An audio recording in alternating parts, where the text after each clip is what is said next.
I hope we talk about the cat that Ptolemy holding in that one scene.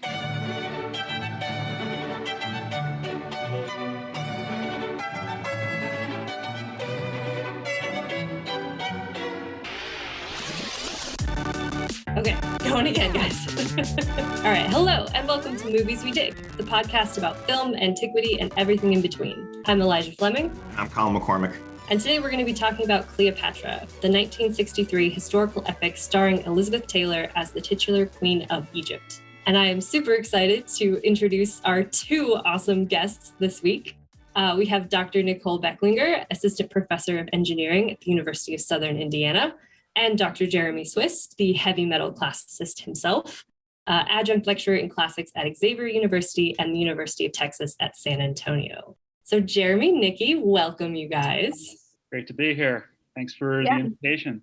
Of course, we need guests because guests is like when it's just Eli and I for too long, it like we kind of fold in on each other. We just run out of things and like it kind of gets stale. We just stare at each other. So we need the like variety and like the new voice because otherwise also we end up like just talking about the same things over and over again. So like we definitely need you guys here. But we can just start right in. The first question we always have is, do you dig this movie? Which is often a very sort of complicated answer. Okay, I guess I'll start on that. So I never watched this movie, for entertainment.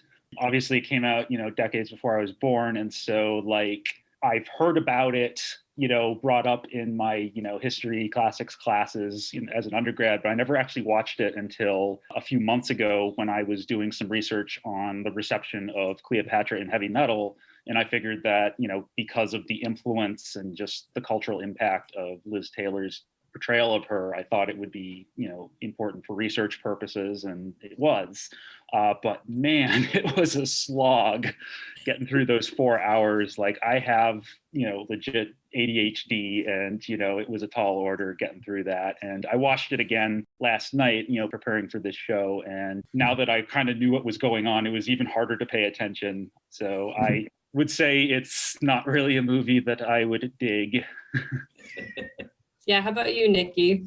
I mean, overall, I liked it in the sense that I found it enjoyable. I think it's a lot of fun. It's very, like, to me, it comes off as very retro. Like, it's very a 1960s movie to me, which I enjoy. It is very long. Like, that's the main, like, not so great part about it. Like I actually ended up having to pause it 3 or 4 times because I had other stuff I had to do that came up. I had seen it before when I was little, but I think this is the first time that I've sat down and like tried to watch it all the way through several times in preparation for this. So, but I mean, overall, I liked it. It's maybe better as a miniseries than as a movie, I guess.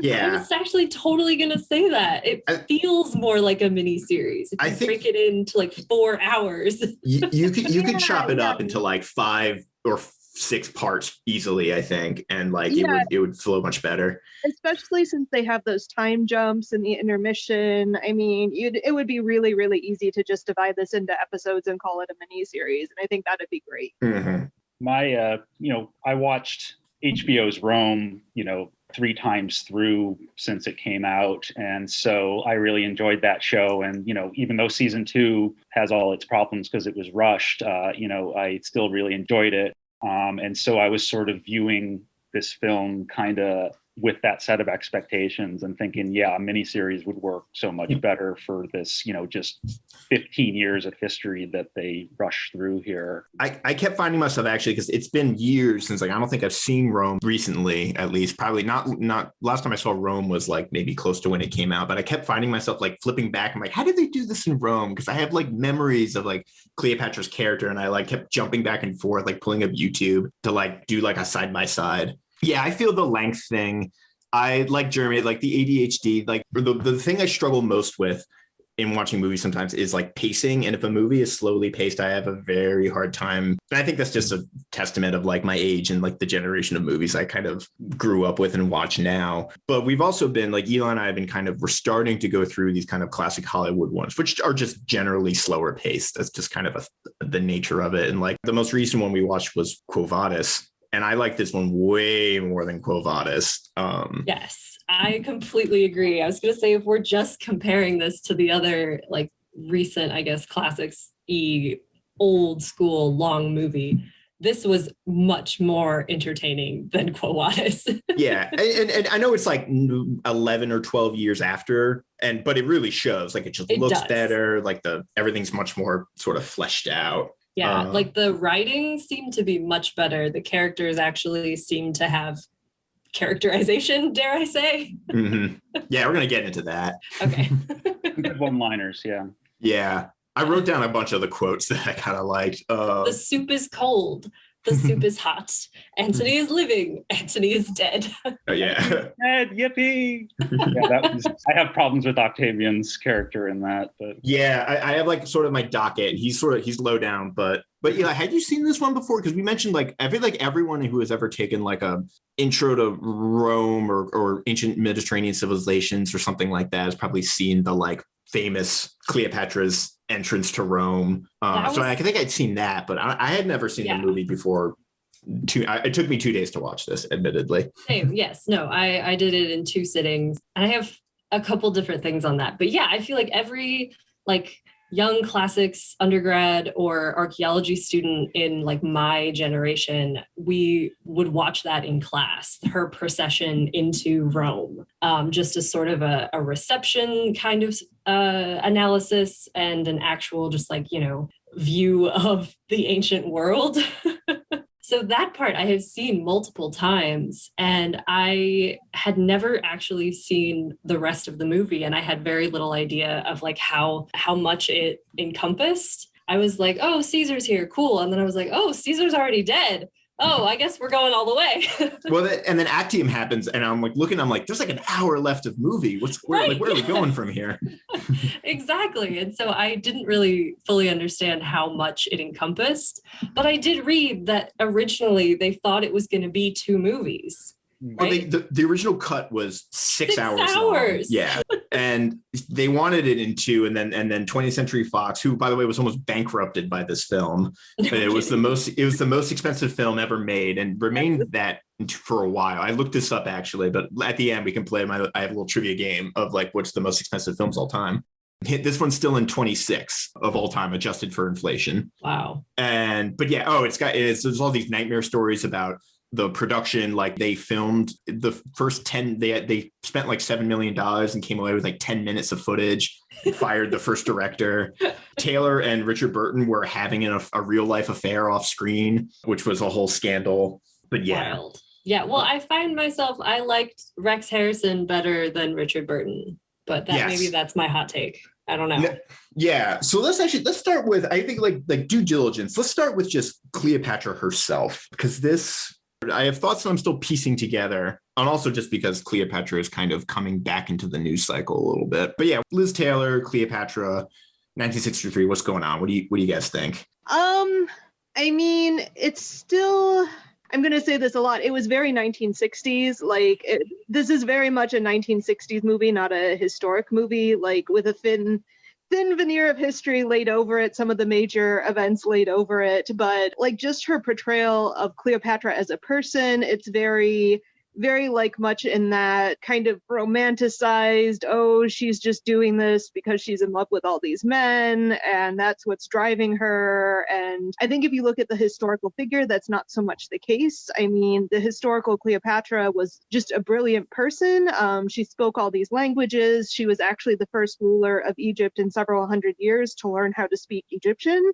She was a brilliant politician. A lot of what she did, even in her personal relationships, there was a lot of political strategy involved. Whereas in the movie, it totally takes the very much 1960s theme of, there's this beautiful woman who likes to lounge around like naked or almost naked and, try to gain power by manipulating all these powerful men. And so, I mean, and I enjoy it because I enjoy a lot of 1960s movies, but I think there's a pretty big, like as far as personality, departure from the historical Cleopatra.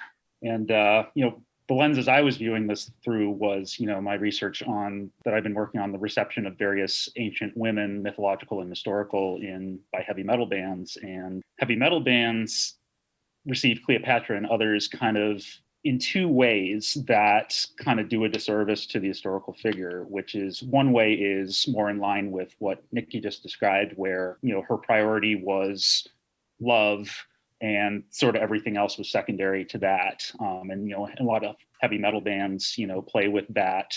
Like, for instance, there's one of the first heavy metal songs on Cleopatra was actually by an Italian band that was talking about the second circle of hell in Dante's Inferno, where she's with the lustful, and so sort of perpetuating a lot of the medieval picture of her, as this sort of just corrupt lover who let, her passions, govern her politics rather than the other way around. And then the other side of her that a lot of these bands play with, and I think, and it's also outside of this genre, is that she's not actually in love with any of these people. And Nikki alluded to this a bit, that she is purely manipulating these people to gain power. And this is the picture that Plutarch paints in the life of Antony, where he even says she used her magic charms, kind of playing with figurative language. Philtreus is the word he uses, to kind of paint this picture that she's basically this Eastern sorceress, femme fatale, who manipulated Antony and therefore subverted the natural order of things when it comes to gender and power. So when I looked at, Liz Taylor's depiction, it was largely her passions were governing it. But, there were scenes where it seemed like her passions also started to feed some kind of megalomania when she was interacting with Caesar. So it was like there wasn't really a middle ground that she could occupy, that was more like Stacey Schiff's biography's presentation of her as, she's doing this for the good of her country and all of that. So there's like I'm like speaking over my cat. There's this like, it was kind of muddled to me, like you were talking about, because it's like, and like she seems to have, at least as they're portraying her, this kind of God complex thing that she has that whole debate with Caesar about, where she's like, she's like, I am a divinity. And you're sort of doing the same thing, just in like with extra steps by claiming your ancestry to Venus and something like that. And then constantly she's always, and like not just her, but everyone is like, I am Egypt.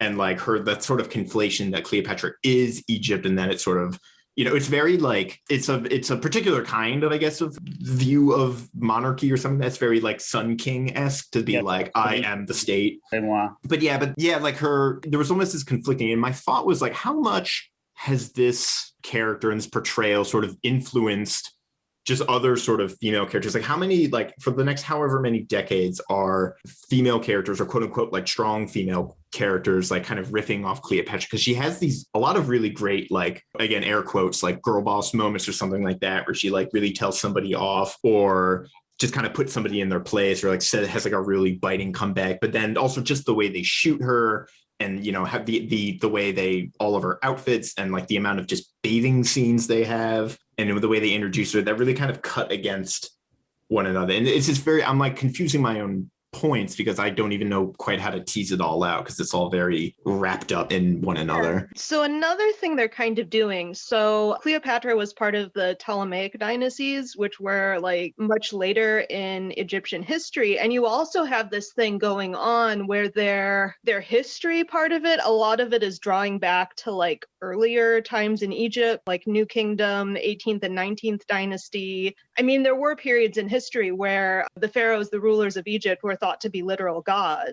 But that's like a much earlier thing. So there's also kind of this weird, like they can't pick a point in the Egyptian timeline that they're drawing from. They're kind of drawing from all of it. So you wind up with these references that are like 1,000 years, 2,000 years before Cleopatra's time that get thrown in there randomly. And there's no like, they didn't really like stick to her actual time period. They're pulling a lot of Egyptian stuff from way earlier too. So yeah, I mean, that's like we've complained about. Well, there's two things actually to the first point, Nikki, that you were saying. Like one of our like repeated phrases on this podcast is like, these movies really say more about the time period they were made in than the actual time period they're about. This is 100% the case here. And also they just really tend to like compress and flatten. If ever there's a movie about Greek myth, you'll get like a you know, like we complain like, oh, there's like an 8th century statue next to a 5th century sculpture next to a whatever Constantine's arch or what. I think they even do that here. Like, doesn't Caesar march through basically the Arch of Constantine or something like that?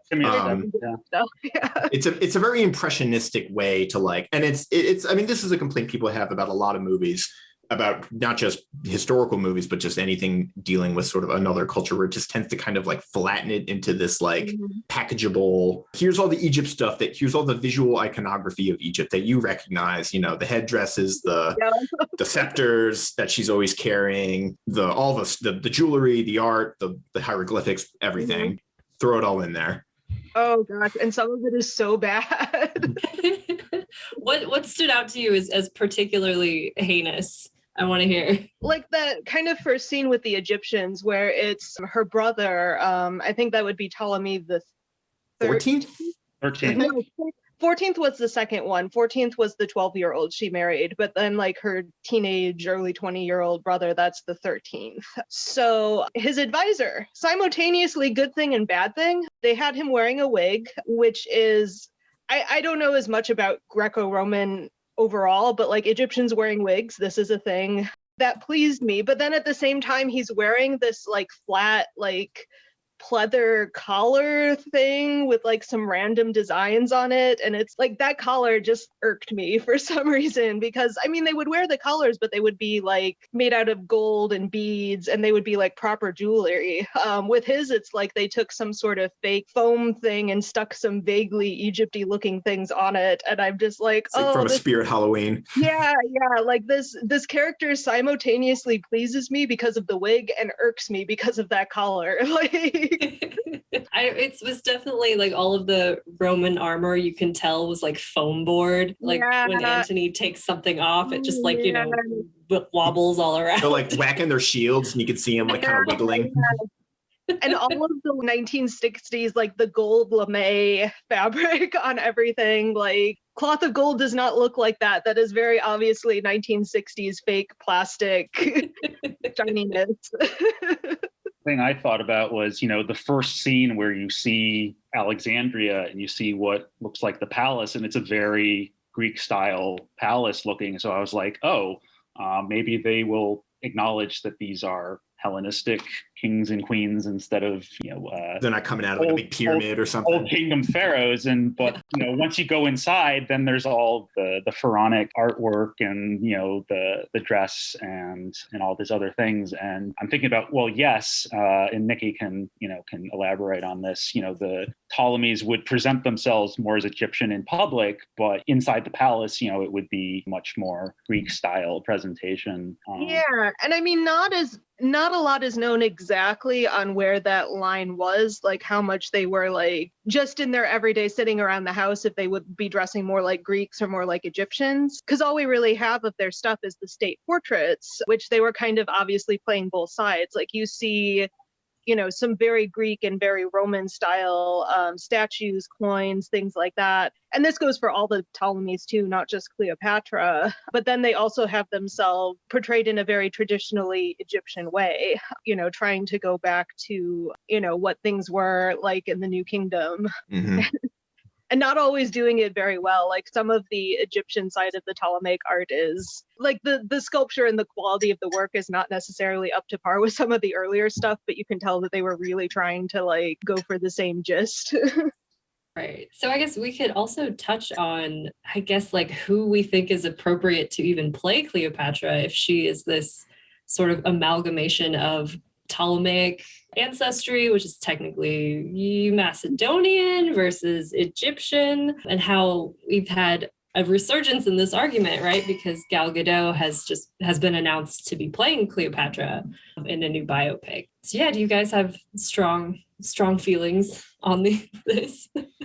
This is such a minefield. That, I know. Like, I'm sorry I asked. No, it's like we can't not talk about it. It's like not only relevant, it's like deeply important. But like I was just brushing up. There's 2 articles in the Society of Classical Studies blog I was just revisiting, and we can link to them in the description. That just kind of I think does a pretty good job, like kind of unpacking the like layers of complexity that are going on here, because it's like the movie is framing itself as this very like feminist empowerment kind of statement piece. And like the sort of main criticism that I think I had a quote that I picked out that the article has is that the sort of controversy of this sort of like feminist humanist sort of front, because it's Gal Gadot and then Patty Jenkins is directing of Wonder Woman of fame, whether or not the movie's actually like this, like the kind of, there's a natural line to draw between kind of what the Wonder Woman movies were doing. The second one is that's neither here. Well, never mind. I didn't like Wonder Woman 2 because of wish logic, but that's neither here nor there. But then the controversy of like Gal Gadot's statements about sort of like Israeli occupation and sort of anti-Palestinian, that kind of, and like colonialist and in sort of imperialist agendas that really kind of cuts against that kind of feminist humanist positioning. The larger debate of Cleopatra's sort of Greekness versus her Egyptianness, which not only gets into like the controversies in like Greece and Macedon, like over like Greek versus Macedonian, and like where you want to position Alexander and all of his successors in that sort of spectrum. There's a huge ongoing sort of debate over like culture and ethnicity between Greece and the Republic of North Macedon. Is that what it's called now? The former Yugoslav Republic of Northern Macedonia, I think is what it's called officially. Oh no. And then layered on top of that of like Cleopatra as this cultural figure in modern Egypt and like sort of pan-Arabic popular culture and things like that. And then the other layer in like sort of Western spheres of like whiteness, blackness, non-whiteness, and all this stuff kind of compounds. So there's like 8 different ways to like pull this thing apart. And really, like, I think the article, another quote is like, there's just no neutral casting. There's no neutrality in this. And then Cleopatra has sort of grown in ways that I'm failing to describe at this moment. Yeah, I mean, my 2 thoughts on this are, first, going off your point there, this kind of does relate back to the whole Black Athena controversy, in the field of classics and adjacent fields that was just completely mishandled with like Lefkowitz's response. And, for this, I'd refer people to my friend and former colleague, Denise McCoskey's Eidolon article talks about that and just kind of the difficulties of handling those sorts of questions. As for my opinion on this upcoming film, I have a couple. Well, first, again, I'm referring back to HBO's Rome here, and Lindsay Marshall's presentation in Rome certainly did her more justice than I think Liz Taylor, because it gives her more complexity, though there is still, a lot of these kind of Orientalist tropes thrown in there. But a miniseries or full-fledged drama would probably be better at telling her story than a film. Otherwise, it runs into either the Liz Taylor movie where it's too long. It does the Alexander thing where you try to incorporate too much of Plutarch's stuff and otherwise in there. But my strongest opinion on this, and I'm not alone in this, is do we really need another film on Cleopatra? There's so many more ancient Egyptian and otherwise women who are just who need a movie, who need to be brought into the spotlight, like Zenobia, like Hatshepsut or Nefertiti. The movie. Cleopatra is hogging all the oxygen here. Let's bring some more depth to antiquity. The face of ancient women should be more than Cleopatra. I love that. Yes. Yeah, that's the best take, and I can't really follow that because you're absolutely right. Yeah. There's plenty of stuff to pick from. Yeah. Zenobia would be actually, I think, a great movie, and then I think what else? Awesome. And then is sort of free of the baggage that Cleopatra comes with, not just like Cleopatra sort of in all these different places and her cultural significance, whether it's Greek, Macedon, Egypt, Israel, the United States, wherever. And then like her film legacy and how many other Cleopatras, and like just like start fresh. I mean, but then there's a whole other debate we get into of like there's no new ideas in Hollywood now. I mean, there are, but like it's a pretty, I think, cliche complaint to make at this point, but that like everything is either a sequel or a reboot. But outside of Zenobia, is there any like who would you want a movie made about? Hatshepsut. Could you inform the unenlightened? She's a female pharaoh. That's about all I know. Yeah. So she's from the mid 18th dynasty. She's one of my favorite, rulers of ancient Egypt. So basically, she was a woman who was the pharaoh. And this means more than you would think it would mean on the surface. There have been other women who have ruled Egypt, but usually it's like, oh, well, I'm the queen. I'm ruling on behalf of my husband. I'm ruling on behalf of of my son who's a child. There's a lot of that going on. And Hatshepsut kind of starts off that way too. She had a young son and she was kind of started off as a regent, but then she went and declared herself Pharaoh, like wearing men's clothing, wearing a fake beard, wearing the male headdress, male titles. She was kind of perpetuating this myth about herself that even though she had a woman's body, that she was still the son of Ra, that the god had visited her mother and she was his child. You know, she was a fantastic builder.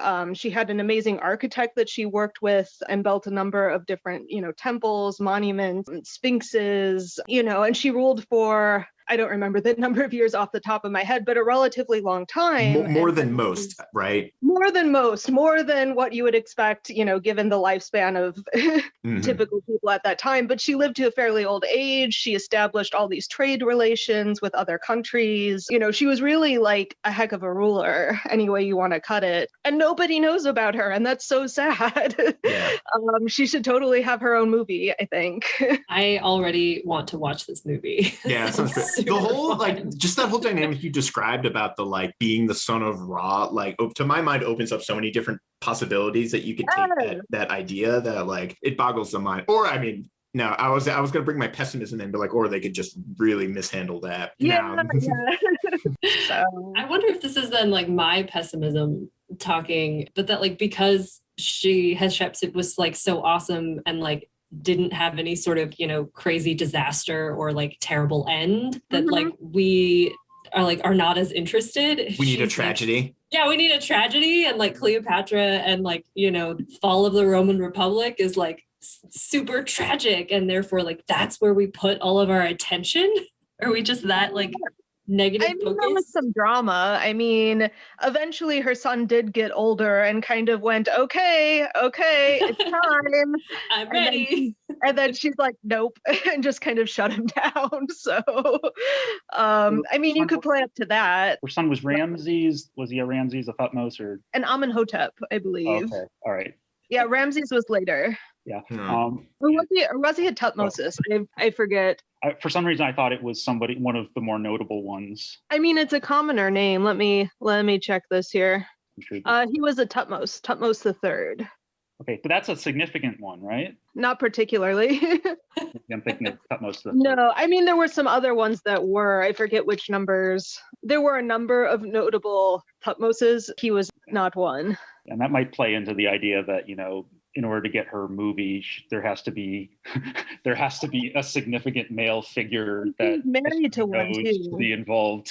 I don't know, just like Antony Cleopatra or Nefertiti and Akhenaten, but that kind of goes along with, again, from my own stuff, the heavy metal reception of ancient Egyptian women, which I've been working on lately, is lots of stuff on Cleopatra, very little on Hatshepsut, and the other two are Nefertiti and Nitocris.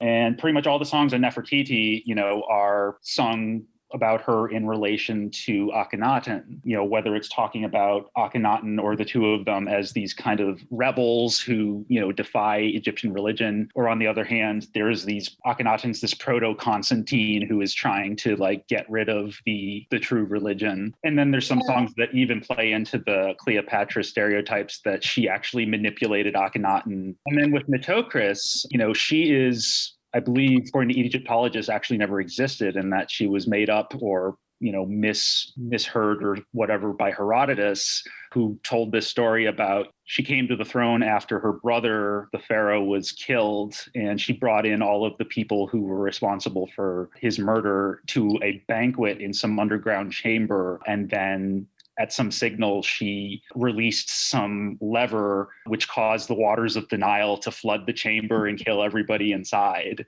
Oh, and amazing. So a bunch of metal bands took this story and ran with it, turning her into some sort of Elizabeth Bathory type kind of evil queen character. And actually there's influence of H.P. Lovecraft here as well, because some of his short stories allude to this at least. And so I find that really fascinating, how they her mythology just has developed to this day. But That is so metal. That I is love pretty, Yeah. that is right. But that would be, and I think there's even like anime characters based on her that are pretty badass. I think she's in the Fate Grand Order. I think so, yeah.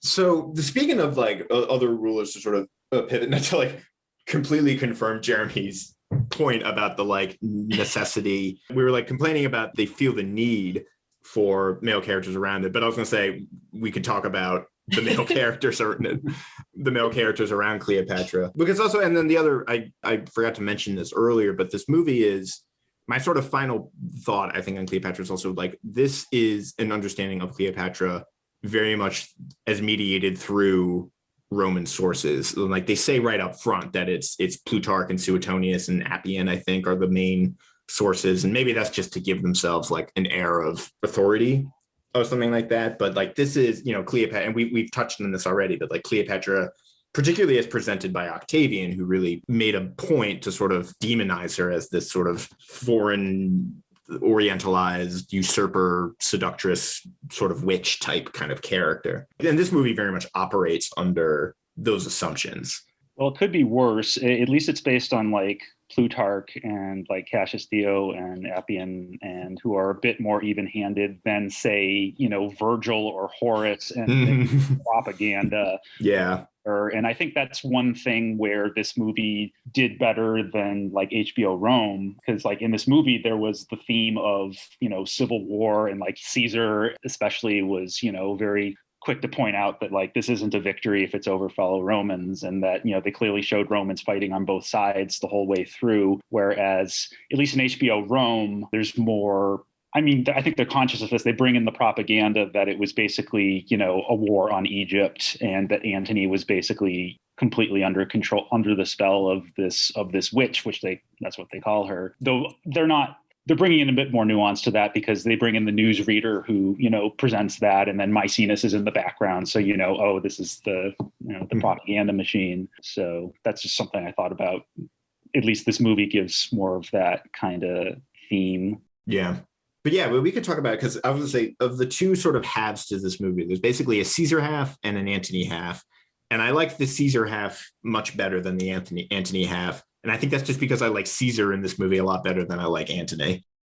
I think I agree with that. I really enjoyed Rex Harrison as Caesar. I kind of couldn't get the Rex Harrison from My Fair Lady out of my head, though. I had a little bit of Professor Henry Higgins like singing in the back of my head. But as far as that first part of the movie, like the first hour and a half to 2 hours, felt like its own little movie, felt really fun, and I definitely enjoyed. I think it was faster paced in the front half of it, and so that all kind of added up to, yeah, I liked Caesar better. I feel like the Richard Burton half slows down. Mm-hmm. And it gets much more muddled and confounds me in other ways, because like one of our main complaints about, we were talking about Quo Vadis, is the central relationship just like makes no sense. And part of it is, I think, just the time displacement that like as 21st century viewers, we sort of look for different things or expect a little bit more from a romance story. But like the Caesar Cleopatra relation made sense to me as I was seeing it unfold, in a way that Richard Burton as Antony did not make sense to me. You guys have preferences on Antony or Caesar? Movie Caesar, history Antony.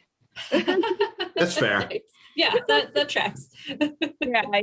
Yeah. I generally agree with that. And again, my standard for Mark Antony on screen is James Purefoy's in HBO Rome, and he's just, I love that actor. You know, he did a great job in Altered Carbon as well, and I feel like he hit the character a lot better. And he was just more entertaining. Yeah. Burton's Antony was kind of wooden. The description that I had for Antony, I think Cleopatra says at one point, is wine and self-pity, because that seems to be the extent, is that he's a lush or a drunk, and he's just feels bad for himself all the time because he's not Caesar, I guess. Yeah. Yeah.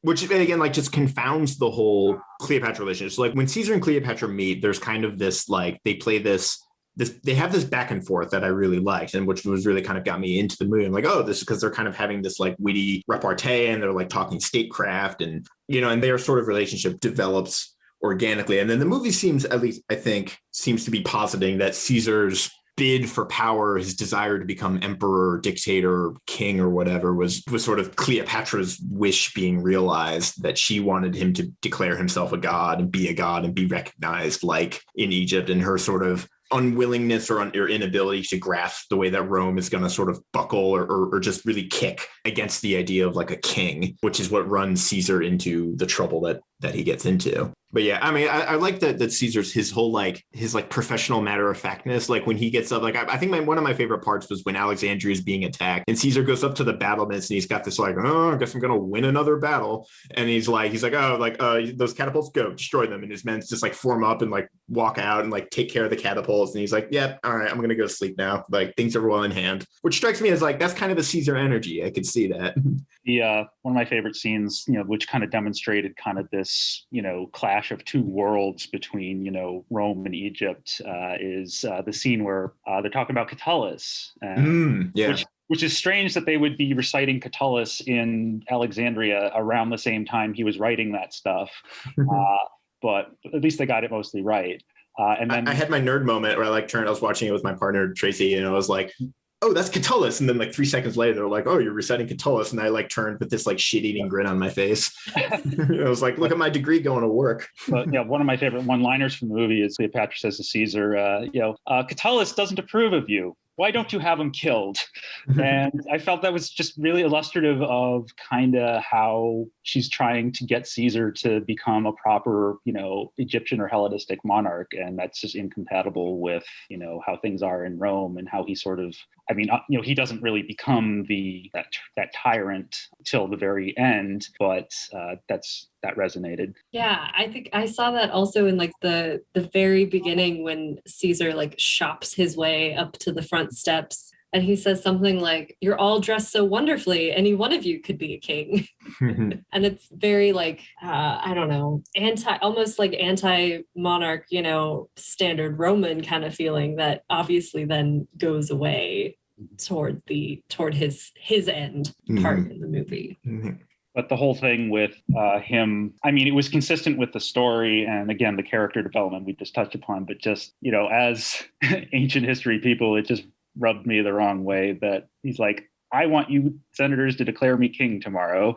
And I'm just like, oh, like, because that's one of the most fascinating. And part of my dissertation was kind of dealing with this stuff, was like kind of playing with the idea of becoming king, but not wanting to be king. And the whole, like at the Lupercalia, where it's like Antony runs up with the crown. He's like, no crown. I remember like in my Latin class, I like had them talk about that, or had them talk. They talked about this for like a while. That game that game on the face of it, where it's like, I got to deny the honors, but then like, low key give me the honors. Yeah. And they kind of ran roughshod over, that just fascinating kind of situation.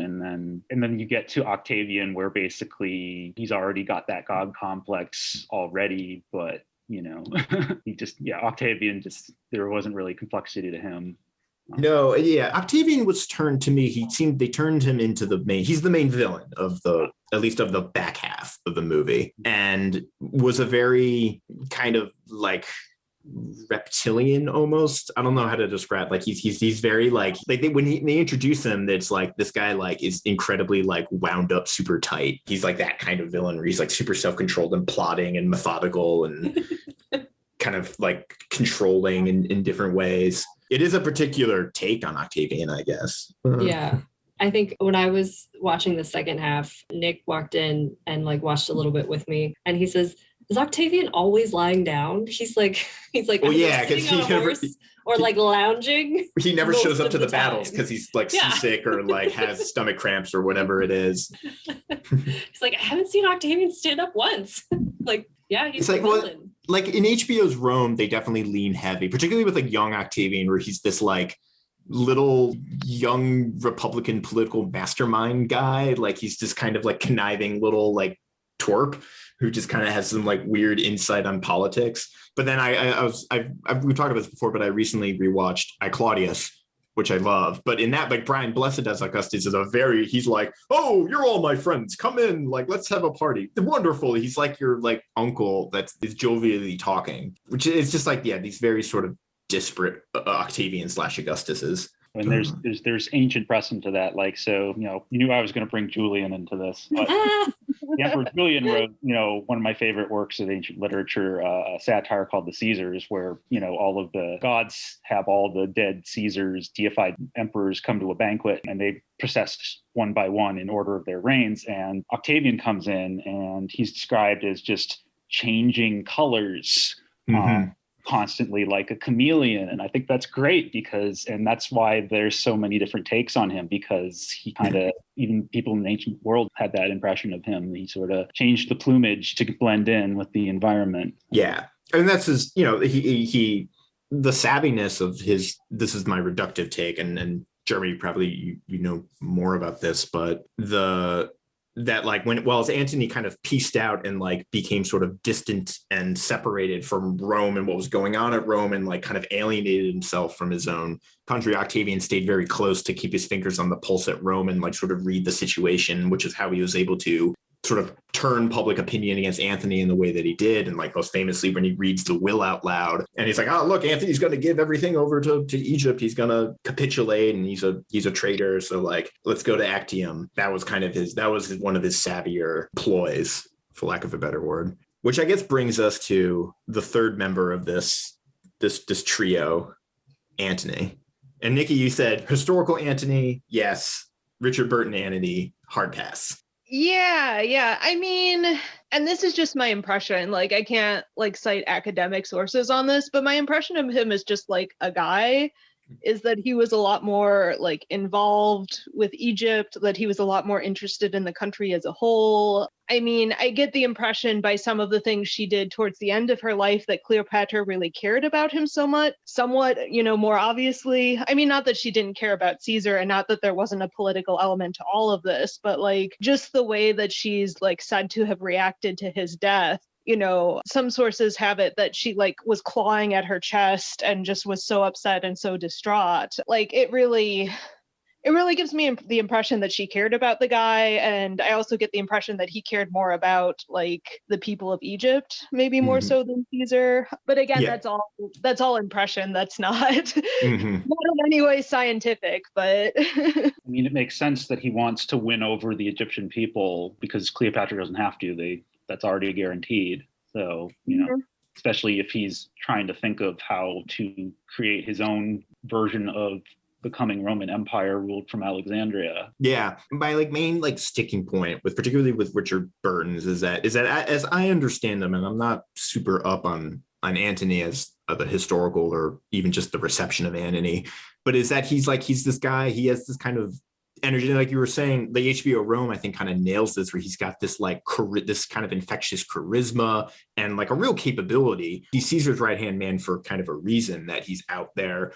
he gets it done. He sort of ingratiates himself with the soldiers and is a very sort of capable person, and also very sort of like a man of sort of, I mean, not unlike a figure like Alexander, where, sort of a very capable, but also very prone to sort of strong passions and indulgences and vices and all that stuff. And I think this movie actually kind of makes the same mistake that Oliver Stone's Alexander movies, where we get all of the like negative decline elements, like the depression, the alcoholism, the violent mood swings, and we don't really get a lot of the stuff that made Antony so popular and preeminent in the first place. Like we sort of come to Antony very later. Like when we meet him in the first half of the movie, he's not introduced until I think pretty late. And when we see him, he seems kind of milquetoast, or like he's just there. He seems like competent, but otherwise unassuming. Within the text of this movie, at least, it doesn't really make sense to me of like, why is he the third most powerful man, or one of the three most powerful men in Rome? And like, why is he sort of the quote unquote like heir to Caesar's legacy, or wants to be or could be imagined as such? And I think that's like kind of just, I think, the big failing of this movie, where it really just dwells. And then the final bit is how and why does Cleopatra even love this guy? Because Caesar, there's this sort of, they're peers in a lot of ways, but with Antony, he's just like, He's constantly talking about her dead former husband. He's mean and drunk and moody and kind of creepy. And then it's just like, what's the allure here? In a way that like we're missing the allure that I think like HBO Rome kind of like, oh, I get it. Like I get how this guy sort of is so charismatic and infectious in that kind of way. Yeah, I'm just thinking like now that we do get to see Caesar like do like be Caesar like things. Yeah, he's also, pretty charismatic. He's smart. He has all the, the statecraft and the tactics, and we sort of see him winning, and we don't get to see Antony really successful at anything. Yeah, I mean, besides Philippi, but they didn't really do much with that. Mm-hmm. Yeah, and that's like very much like a framing thing, like where we open with Caesar at Pharsalus, sort of immediately after his big victory, dealing with the defeat. And then we start the second half basically in exactly the same way with Antony at Philippi, like kind of his own, which is like his Pharsalus in a lot of ways. I'm curious, Jeremy, do you see like similar, like sort of maybe not flattening, but like uses of Mark Antony or Julius Caesar in metal, like alongside visions of Cleopatra as this sort of like flattened personality? That's a good question. There is so much on Julius Caesar in metal just because he's done so many things. And this gets into kind of issues of nationalism and metal, where a lot of Italian bands or people of Italian heritage, like, the guy behind Ex Deo, they present a very lionizing version of Caesar, whereas other bands, like bands there's a band in Switzerland and called Eluveti, and Matthew Taylor at Beloit College wrote a great piece on this, where Caesar and the Romans are viewed as these kind of imperialist villains who are going to take away their freedom and all of that. So he's definitely is multivalent a character as he is in the sources and everything. Antony, interestingly, there's much less on him. Whenever you see Antony in metal, it's always, in relation to Cleopatra. There's sort of this inseparable dyad, and he's not really presented as anybody really that interesting with any depth. It's like him in Shakespeare. Presented as someone he's besotten and manipulated by this femme fatale, and destined to lose because he's not a proper manly man who's fit to rule and win battles and everything. And I think for listeners and you guys, to kind of make this point, Ex Deo, who I was just talking about, they have a song on the Battle of Actium. I went and watched the video for it. Oh, if you want to talk about that video, and Nikki's seen that video, and she has thoughts on it too. Lots of problems with that video, but the portrayal of Antony in that video is he doesn't even go out and fight. He just sort of watches from the palace and then stabs himself at the end of it. Meanwhile, the stand-in for Octavian, who is played by Maurizio Iacono, who's the lead guy in the band, he's like in the front lines, and it's basically he's Leonidas and the Romans are the Spartans, and it's completely Romans versus Egyptians. It's with 300 style choreography, and I think that's pretty representative of a lot of heavy metal reception of that point of Roman history, though, there's definitely more nuance beyond that. It reminded me a lot of like Virgil's little take on Actium. My students just had to read that actually. And so we were just talking about, the depiction of Aeneas's shield, because that's what it's on, right? It's all of Roman history on the shield, the magic new shield from the gods for the divine hero, blah, blah, blah. And we skip over all of this stuff and we go spend so much time talking about the Battle of Actium. And I remember the imagery of Egyptian gods fighting Roman gods. And so the framing of this as very Rome versus Egypt, that really struck me. And to see that in a music video, I was like, wow. And, in terms of kind of more recent, just a couple of years ago, probably the most famous metal band to sing about Egypt is Nile. And they have that song, Vile Nilotic Rites, which just pulls whole lines from the newsreader in Rome, talking about Antony. He worships dogs and reptiles. He blackens his eyes with soot like a prostitute. He is coupled with a sorceress. And I think that song sort of plays with those kind of propagandistic Orientalist tropes, kind of tongue in cheek and all of that. But it's certainly, part of all this context. Excellent. I'm trying to think about a way to like wrap up all of my various threads that I'm pulling out of this movie. My other hot take is I really dig Oh. that scarab gong they bang at the beginning. I thought that was awesome. That's my favorite part of this movie. I was like, I want a movie about scarab gong. What's going on there? It's just like a giant bug made of metal that they whack. I just think that was a brilliant creative choice, but Amazing. Totally authentic, right, Nikki? watch tomorrow. Archaeologists in Cairo uncovered. Scarab gong. I mean, that would be kind of weird conceptually, though, because for quite a while, the scarab was like the symbol of Egypt and used in like the Egyptians' name for the country of Egypt. So you'd be like hitting the name of your country. That seems odd, but yeah, okay, we'll go with it. We're a little over an hour. I don't want to keep you guys sort of over long. If you had any like hot takes or closing thoughts you really want to like get out there, radical political messages, I don't know. I got some trivia too that I found that I thought was pretty wild. Not actually that much trivia, but the main one is apparently Norman Mailer blames this movie for Marilyn Monroe's death. What? So it's a little circuitous, but like this movie went so over budget that 20th Century Fox had to like reroute funds from other productions that were going on. One of which was Something's Got to Give, which was Marilyn's like last film. And Norman Mailer in his like biography said like part of like her being out of work was like contributed to her decline. Also, Elizabeth Taylor did not like this movie. I have a quote from her is that they cut out the heart, the essence, the motivations, the very core, and tacked on all these battle scenes. It should have been about three large people, but it lacked reality and passion. I found it vulgar. Well, I guess I don't know if I agree. I don't think I found it vulgar, but I don't know how I'm supposed to feel about these characters. Mm-hmm. Like after the movie, I'm like, am I supposed to feel sad for Cleopatra? Am I supposed to feel sad for Antony? What did you guys feel after this movie? Yeah, when Curtain happened, what was the sensation? Jimmy's got this like wicked grin on his face. I didn't know what to think.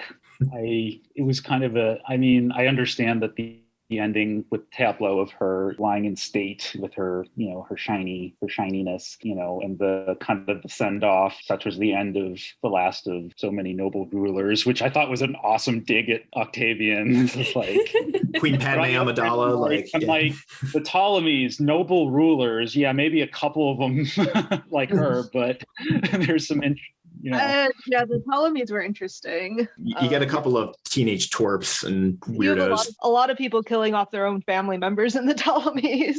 And yet they call themselves brother lovers. Yeah, and then there's that. That would be, there was a discussion on Classics Twitter a couple weeks ago, like how a Hellenistic kind of history drama needs to happen, like on the successors of Alexander, which would be so cool because there's just so much there to work with, like all the power politics, the intrigue, a lot of strong and interesting female characters like Arsinoe II and Berenice and I think there's just so much potential there. And this goes back to my point where there's so much from Alexander to Actium, to echo Peter Green's book here, that's just completely ignored because it's just Alexander and then Cleopatra. So hopefully this is, if anybody who has any sort of directors or people who write this stuff are listening, this podcast is actually a backdoor to Hollywood power players and elites we just greenlight scripts like day in, day out. That's all we're doing back here. Yeah. Once it gets to movies we dig, stamp of approval. Movies we want if they existed. I totally agree that like Alexander is more interesting after he's dead. And sort of like the things that happen like right post Alexander is far more intriguing and would be so entertaining. It's like why Game of Thrones picks up after Robert's already king, and basically like Game of Thrones really starts when Robert Baratheon dies, because that's when like the stuff happens. For sure. But also, we need to get out of on the other hand, we should get out of the kind of Greco-Romano-centrism, and and that's why something like as we mentioned earlier, series on Hatshepsut or earlier Egyptian history happen. Okay. Nikki, any closing thoughts? I mean, I don't know. Like at that last scene, I was looking at her costume and thinking kind of about the historic stuff. And, I mean, there's the idea that, she died from a snake bite. Probably that wasn't really a thing, especially not the Egyptian asp. They're actually not that poisonous. I was about to say, aren't they like not super lethal? Like, yeah, like only like 10 to 15% of people will actually die from a bite from an Egyptian asp. Oh my gosh. And it takes a really long time, and in either case you're just going to be miserable, and it's a big snake. How you're going to get that in there? Plus it's Cleopatra. I mean, the Ptolemies, like I said, were known for killing off each other's siblings. They were all experts in poison. It was just kind of part of being a political figure at that time. So I mean, I get that this is kind of the myth that has come up around her, but I really I really don't think that's what she would have done. I think it would have been some sort of a poison, like hemlock and opium together. So you basically, the opium makes sure that you're like, generally not even conscious. But I was thinking about that, and then that headdress she wears with that gold outfit is amazing. Like that's one of the costume bits that made me happy about this. I mean, obviously it's not 100% accurate, but like that Isis headdress with the two feathers and the sun in the middle and then the vulture wings, that is actually like a historic thing. That's awesome. So I was sitting there and ogling that. The hats were pretty darn good. Like there were a couple stinkers that were kind of like the 1960s floral turban things, but otherwise the hair and the headdresses were actually pretty decent, at least relative to earlier Egypt. So yeah, I mean, that's what I was thinking about at the end of the movie. I mean, all right. Well, in that case, I just have one final question for everyone, which is, well, this movie for a long time was the most expensive movie ever made and stayed that way until like the 90s, at least, I think. Was it Titanic that outdid it? Titanic's up there, but there's other ones. But the one that surprised me, so I looked up the most adjusted for inflation, most expensive movies. Number one surprised me. Oh, no. It's not what you think. The other top five are I'd say, fairly predictable, because you got three of them are Avengers movies. Okay, that was my guess. I was like, Is it Avengers? Well, I was gonna say, do you want to guess what the number one is? I would. It's from a franchise. Like Age of Ultron or something. Age of Ultron's number two. I mean, wasn't Avatar up there? It's up there, but it's not top five. Not top five. It's 14 currently. Okay. This franchise actually has a lot of entries in here. I also give you a hint. It's also owned by Disney. Star Wars? One of the Star Wars? It's now Star Wars. One of the Star Wars. Well, you said that Age of Ultron was 2, so I would have thought either Infinity War or Endgame would surpass that with just how many actors they had to pay. Yeah. They're 4 and 5 currently. I think in terms of like just singular dollars, they might be ahead. No, they're actually not, but for inflation. But no, number one is Pirates of the Caribbean on Stranger Tides, which is the fourth or fifth one, I think. I haven't seen that. Yeah, I haven't seen that one either. I don't remember which one that is, but it is $379 million. Yikes. How much of that is Johnny Depp's cut? Right? Yeah. Lord. Anyways, takeaway from Cleopatra is Pirates of the Caribbean on Stranger Tides is the most expensive movie ever made. If you don't have any parting words, we can say our farewells, do our last plugs also, which is the most important thing. If people want to find you on the interwebs, where can we direct them? Well, I'm on Twitter at Metal Classicist, and I have a blog, Heavy Metal Classicist. So just type in those words and you'll find it. And I have a Facebook page, Heavy Metal and the Ancient World. So those are sort of my social media platforms for my public scholarship. I actually don't have much. I don't know if we mentioned this at any point, but I'm not actually a classicist. I'm an engineer. So the only thing I really have is related to farming safety. If you're interested in farming safety, I do have the agricultural self-report system. But Yeah, so this is a hobby for me, but that's about it. Well, no, we needed you because like you had the Egypt knowledge that we didn't bring. So Yeah, and it's not even like my favorite time period. Like I said, I'm like obsessed with Hatshepsut and like 18th and 19th dynasty, which is where you get like Akhenaten and Ramses. But I'm not like a professional at it, so my only my only social media like stuff is for my actual scholarly work, which is in engineering agricultural safety. So Legit. yeah. no, but thank you guys so much for coming on. I really loved having you. Yes. And you door is open if you have any other movies that jump to you and you want to come and talk about. Like, just shoot us a line. Yes, please. Thanks so much for inviting us. This was fantastic. Good. No, I hope you had Yeah, fun. it was a lot of fun. Excellent. Yay!